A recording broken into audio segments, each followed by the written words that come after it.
ধানের চারাগুলো বেশ বড় হয়ে গেছে। এখন আমরা ধানে একটু কীটনাশক প্রয়োগ করব। এসেই দেখি জমিতে জলে টয়টম্বুর হয়ে আছে। কাঁধে করে মেশিনটি নিয়ে আসলাম। এবার মেশিনে জল ভরে মেশিনটি পরিপূর্ণ করলাম। মেশিন স্টার্ট দিয়ে জমির জল সব তুলে ফেলতে হবে। প্রথমবারই মেশিনটি স্টার্ট উঠে গেল। কিছুক্ষণের ভিতরে সব জল তোলা সম্পন্ন হয়ে গেল। সারগুলো একটা গামলায় ঢেলে নিলাম। এবারে আর একটা কীটনাশক মিক্স করে নিলাম। এবার হাত দিয়ে নেড়ে সব মিশিয়ে নিলাম।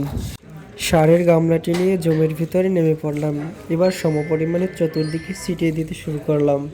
ছোট ভাই এসে বলতে লাগলো, সারগুলো আরো সুন্দরভাবে ছিটিয়ে দিতে হবে। এখন দেখুন ছোট ভাই কত সুন্দর করে সারগুলো চতুর্দিকে ছিটিয়ে দিচ্ছে। এর ভিতরে ছোট ভাই বলতে লাগলো, দাদা ওখানে একটা মাছ। হাত দেওয়ার সাথে সাথেই মাছটি আমার হাতে বেজে গেল। তারপরে মাছটি আমি ধরে ফেললাম। এই যে দেখুন মাছটি কত সুন্দর। মাছটি হাতে নিয়ে আমি উপরে দৌড়ে চলে গেলাম যাতে মাছটি আমার হাত থেকে পড়ে না যায়। ভিডিওটি কেমন লাগলো অবশ্যই জানাবেন কিন্তু।